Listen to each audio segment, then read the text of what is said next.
Happy Saturday. It is 7:16. Finally, the weekend is here and the weather is going to be really nice. It will be heating up as we go to the afternoon, but it is a nice, cool morning, actually. Temperatures are feeling pretty good to start the day. Here's a look outside over the French Quarter with our View Orleans camera. It is a great morning, a spectacular start to our weekend. Plenty of sunshine to come today. Actually, more sunshine on the way this weekend than we've seen in the last few days. Here are our current temperatures. Lower 60s on the North Shore, 63 in Mandeville and 62 in Slidell. Low 70s for Kenner and 73 at the lakefront, but 60s down the bayou, 67 in Thibodaux, 67 in Galliano closer to the coast. So 60s and 70s this morning, even low 60s for South Mississippi in Bay St. Louis. Visibility looking good. There could be some localized areas of patchy fog maybe for our river parishes.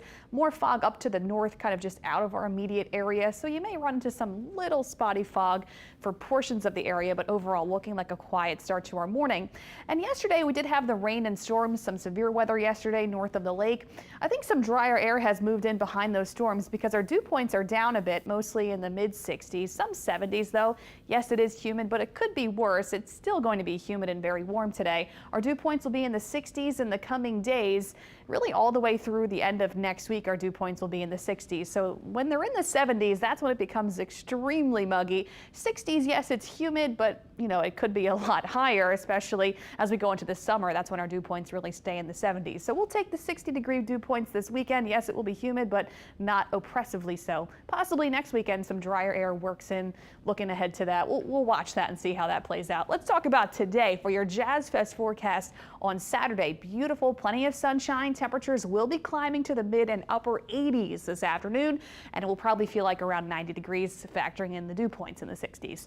Tonight, mostly clear skies. Temperatures will fall to the 60s themselves going into tomorrow morning. There could be some areas of patchy fog late tonight and during the overnight through tomorrow morning. Tomorrow's Jazz Fest forecast pretty similar. Hot, humid, plenty of sunshine. Temperatures will climb to the mid and upper 80s tomorrow afternoon. The big thing is the UV index will be high, actually kind of crossing into that extreme range from 10 to 11. That's where our UV index will be. So you can get a sunburn in around 10 to 15 minutes today and tomorrow. So before you head out to the festival or wherever you will be going this weekend, don't forget your sunglasses and sunscreen. You need sun protection, hats, anything that you use when it's very sunny outside and you'll be out for long periods of time. You want to make sure you're taking care of yourself since it hasn't been, you know, this hot and humid for a while. We're kind of getting readjusted to this, and make sure you stay hydrated. Drink plenty of water and have a way to get water today and tomorrow if you will be at the festival. Today will trend mostly dry as our weather pattern changes this weekend. There may be a stray shower this afternoon, but not expecting much. Tomorrow, mostly dry as well. More sunshine today and tomorrow, possibly a stray shower or storm tomorrow afternoon, but again, not expecting much rain this weekend. And will trend mostly dry going into the early part of the week. This ridge of high pressure will build over the Mississippi Valley in the coming days, keeping us warm and mostly dry. It's not till later in the week a trough will start to move in from the west, and our rain chances will increase going later into the week on Thursday and Friday. So here's your 7-day forecast. Expect those high temperatures, upper 80s in the coming days. Plenty of sunshine, not much rain. We'll take it, but we'll see the return of showers and storms later in the week coming up.